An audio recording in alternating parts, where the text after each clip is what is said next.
Hello and welcome to Shining Force 2, the Goliath hack. Now, believe it or not, I actually had someone request that I continue this series, which is kind of exciting, to be honest with you. I wasn't 100% sure if I wanted to continue it, because I'm still in development on the hack, and so things are going to change. These battles may or may not look different, but early on I suspect most things will stay the same, so why not? So you can see here are characters. Of particular concern are Chester and Jaha, because at the end of this we have a rather beefy Galam Knight, and we have to decide which of these two characters will be our tank, to just kind of sit and take the hits while we eat up all the other monsters around him for experience. Usually it's Jaha, but Chester has 7 extra HP, and with the high attack of the Knight, it might actually make more sense, in this case, for Chester to take on that role. Now, one of my major goals in this particular battle was to make the Galam Knight more ferocious, more powerful, a little more imposing, and that is largely due to the fact that A, he's the first boss in the game, and B, you have this lovely little cutscene where Xeon or Galam or somebody actually entrusted this singular knight to something as important as the Jewel of Light. Rather odd, really quite surprising, I would say. So we look at his stats, 22 HP, that's pretty good, but the big key here is 23 attack and 13 defense. Now that's a lot larger than in the original, but so are all the other numbers. The more important factor is it's a lot larger in comparison. Here we have a Galam Archer, already a strong enemy, 16 HP, 19 attack, and only 10 defense. Galam Knight gets the range, 4 extra attack, 3 extra defense, 3 extra HP, that's pretty good. And you can see how I was worried with Chester and Jaha, with only their 15 defense and 12 defense, who's going to actually tank something that has 23 attack. The other major new enemy is the Galam Mage. They look really imposing at first, 40 HP, and in fact, my playtester, when she first played this, thought the Galam Mage was the boss due to the huge HP amount. As you can see here, 0 defense, really means it's not quite so imposing and relatively easy to kill. Now I hope to get more in depth with the Galam Mage in the next video, just because I have less to talk about then. But needless to say, I was trying to add some sort of monster variety into the mix with the mage, and a weak physical character with 0 defense made a lot of sense. So the general layout of this battle is more or less identical to the original game. I made a few AI tweaks and replaced one of the mages with an archer, but otherwise stayed relatively the same. Therefore, the battle runs pretty normally. Jaha, of course, is just a beast at the beginning of this, and so he's the main target I want enemies to attack. I threw Chester up there as well in kind of that sideways formation, so that the archer had only 2 choices to go to. I will be using that technique through the rest of this playthrough in an attempt to basically preserve the health of my weaker characters. At this point that includes basically anyone but Jaha and Chester.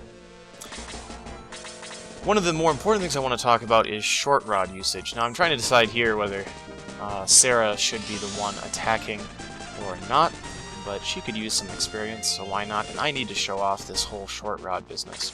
I talked about it a little bit in Battle 3, but got sidetracked rather readily.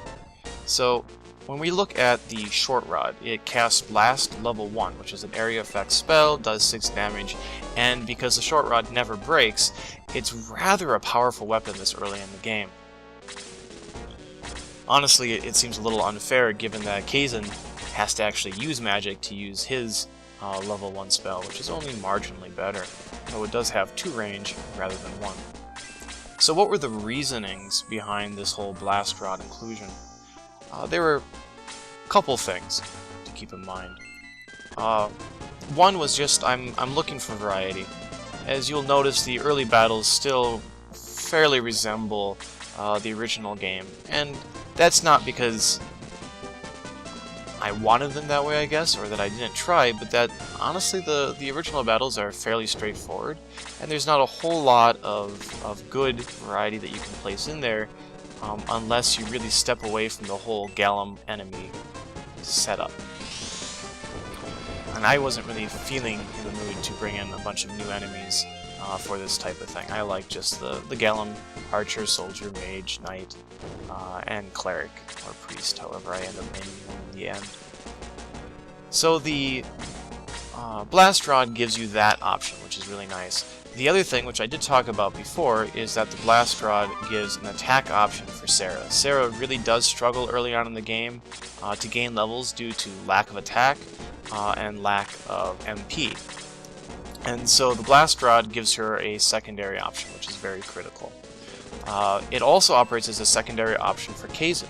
Kazin has a fair amount of magic, much more than Sarah actually. He has 6 castings at this point in time of Blaze level 1, which is really good. He's probably not likely to use that up. I also gave him some fairy powders, which in this hack gives him extra MP, rather than cures random ailments. The antidote took over that role. But with Chester, or with Kazin, he can still run out, and so the Blast Rod potentially could give him a secondary option for magic. And even more so, after the Blast Rod kind of loses its usefulness for Sarah, it can retain a level of usefulness for Kazin, especially when he ends up with Blaze level 2 and starts using up his MP reserves quite a bit faster.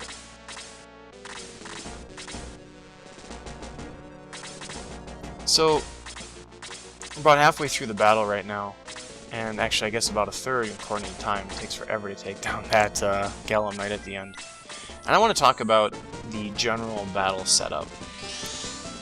For me, as I said earlier, I basically went the straightforward route. You have the group at the beginning, just like in the original, and you have the group at the end, just like in the original. But I watched a really interesting video. Lady Abaxa, I've mentioned her before, and she has a very intriguing hack. I'm not sure if it's going to balance well, but it looks fascinating. And her response for this setup, this battle, was for all the monsters to clog this little 2-square point that I'm heading toward. This is more or less what occurs in the original game, and you'll see with my setup what I'm trying to avoid. It's rather hazardous to your health to allow the Knight to swing in, a Mage to swing in, and an Archer to swing in, and of course eventually all the other monsters come in as well. And Lady Abaxa decided to do this full force. Throw all the monsters in this little bit, and really have them say, look, these are enemies escaping, and we are not letting them escape, and this is the choke point. Why in the world are we standing up behind, like, Galam's room or whatever's up there? That's completely useless. That's not helpful to preventing these guys from escaping. They want to block our escape. They want to block the exit. That's why they're going to go at this choke point. It's also the most powerful choke point in the area. Another thing that really makes that methodology fascinating is that a downside to Shining Force 2 is the lack of indoor levels. Most everything is just these big open spaces with little geological features to really abuse or use or enjoy. And so you can see I didn't dare move Kazin up there because I just did not want him to possibly get attacked by multiple guys. So even Sarah is kind of in danger with that level. I'm definitely making use of the fact I have extra herbs this time because I didn't use them so much in Battle 4. But anyway, I liked the concept because, you know, it's really the only time you can do that, where they all choke in one spot. It's logical given the setup. It's kind of a fun new dynamic, but at the end of the day, it's also annoying and difficult. You lack range characters. I mean, you two of them do have range. I admit, you know, Chester and Kazin both. But that will run out, it's limited, and you can't really heal in there, and it's kind of bratty early on. And I noticed, one of the reasons I thought of this is, you know, I noticed when she was playing on how she actually struggled. She ended up dying at one time. In some ways you could say, well, you could just have the enemies weaker, and that's true, but making them weaker for this battle means that they're then weaker for the next battle, and the next battle, or the previous battle, and those are all issues. The other thing you can do is try to refresh all the enemies, but I didn't want to use any more monster options than I already used. If I was going to add an extra one, I would have made the Knight a unique enemy, which unfortunately did not happen. So I ended up just going straight forward. Knight's going to hang back, relatively normal boss monster level. One of the key tricks to this battle is trying to make sure that you don't aggro the knight early. It went unbelievably well in this setup. Something you'll notice me doing here is that I'm using Chester as a range character, kind of as an archer.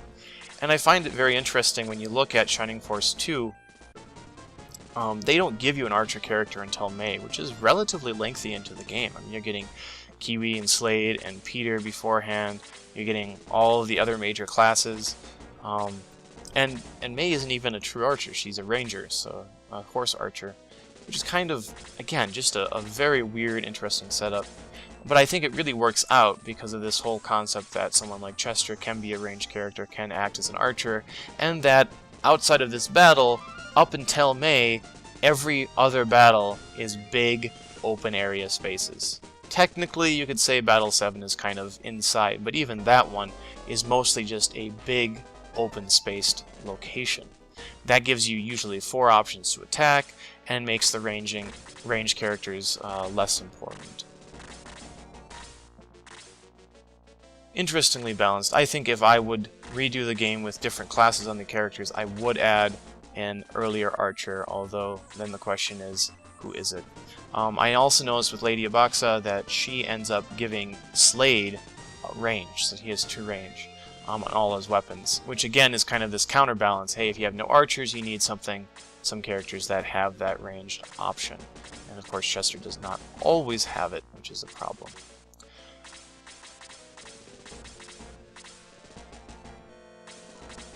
So, something else that I ended up doing was try to give the Galam Knight more importance. As already stated, he's larger and stronger than his counterpart in the original, even when you compare him with the other similar monsters around him. Here I'm trying to aggro him with Jaha. But it's just not good enough, right? If you make him too big and strong, he's problematic for the next battle when you face 2 of them. And if you make him, of course, too weak, then he's just lame. You could make him unique, but then you're short on monsters. I will say I actually find myself a little in excess of monster options because I've been so conservative throughout this hack. I might still go back through and alter him, but maybe that will be for some time in the future rather than today, or this round, this hack.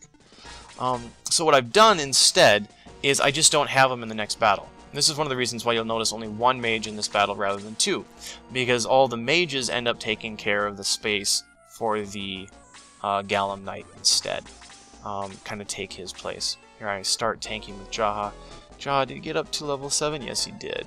Good. So he got my 2 levels I wanted, and which makes me relatively happy with tanking him. And so that's basically all I really have to say on that matter. The Galam Knight is now skipped 1 battle, and I'll be using that technique a few times throughout the course of this hack, where a larger boss monster exists 1 battle, and then doesn't exist the next one, and then reappears 1 battle, or 2 battles later, essentially, in order to give me an option of having him slightly stronger and slightly more unique. The end of this battle has always been one of my favorite parts. This is another reason I didn't take Lady Box's route, where she clogs the exit, because you want to take out the Galam Knight early. He's a sitting target, he likes to run in by himself and let everyone come afterward. But if you do that, you can't get all these experience, the 46 experience and whatnot. For a lot of people who just play Egress and play, this isn't a big concern, but for people who like to try to come in and never Egress, basically, for the entire game, this poses more of a problem. So you really need to figure out a way of linking the knight onto someone like Jaha, and just having him sit there and tank. Unfortunately, people like also attacking Bowie, so that didn't work so well here. But that's the general idea. You also, of course, have to worry about multiple enemies attacking. If you are the aggressor in this game, things generally go poorly. So you really want to make sure that you are the one waiting for your enemies to come to you, and this whole end battle messes up that dynamic. When I was younger, I'll be honest, I never beat all the enemies. I always just went straight for the knight and kept my guys alive. But now that I'm older, it's become more of an option, and as I said, the knight cooperated unbelievably well in this. The 30% land effect was also useful. That's why Bowie ended up behind the mage, so that he could take advantage of that. And here I am sitting, hoping that someone like Kazin and someone like Sarah will not spontaneously die. I opted not to hit the knight with Kazin's Blaze. It would have been nice, but I didn't want the knight to be too low where a counterattack might kill him. And I also didn't want to take out the mage because... actually, I'm not quite sure. I don't remember. One more thing, I guess, to talk about is the fact that I'm going to try playing the battles. I guess I wanted Bowie to kill the mage, yep, to gain a level. I'm a big fan of Bowie always being about a level above everyone else, just to make sure that he's always durable and strong. I found a lot of Bowie haters over my time with people playing Shining Force 2, and I don't understand it. Bowie is amazing. But he does, if you always have him constantly underleveled, he's not going to be quite as amazing. And if you're always afraid of him dying, which he could die if he's constantly underleveled, then you never really bring him out in the fray, and then he's not so useful. But if you keep him like a level above the average, he can act as a tank, he does a ton of damage, and you're not really worried about him dying. So I find that to be a very useful technique, and one, as I said, I'm employing here. So yeah, I'm thinking that I'm not going to be playing the battles while trying to talk at the same time. I was hoping to do that to save myself some time, but I found myself getting distracted. I'm not very good at it yet, and more importantly, I'm trying to release both a commented version of these things and one without commentary. And I found with this battle that all of my commentary, live commentary, I first recorded this with live commentary, didn't like it, I'm redoing it, caused me to act differently during the battle. Have awkward pauses, time when I was thinking at the beginning, of course, with all the monster stats showing up and whatnot. And so I felt it was better to play the battles normally, being able to release a normal battle setup, and then come back and actually have more of a coherent set of thoughts to provide for this. Now, I will say, as battles get longer and start taking a half an hour or even more to complete, I may be reverting back to trying to comment during the battle itself, just because I may need to find other things to say. But until that point, I think this is what I'll try for a while, at least the next couple battles, assuming I ever get around to doing them. So anyway, I think that pretty much wraps up this battle. We get ourselves a Jewel of Light, which of course will play an important role in Battle 7 and in the finale of the game. We'll get Slade to join our crew finally. He'll end up being rather important as the game progresses. And move on back to Grand Seal. Thank you all for watching. I hope the wait for the next video won't be quite as long as it was for this one. See ya.